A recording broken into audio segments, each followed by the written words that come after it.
Okay, now we got most of that all cut up. It's trimmed down where I can use a chainsaw on it.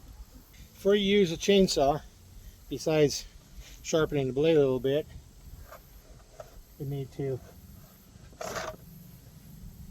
make sure we have bar oil in here, not in here. This is the gas, and the mixed gas. This is a 2-cycle, so you must use a mixed gas in it, and it's not mixed with bar oil.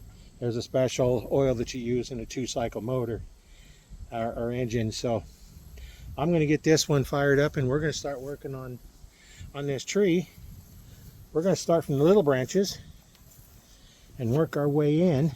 We're going to start here, and I'm going to trim back to this pot right here. I may have to move the camera any further.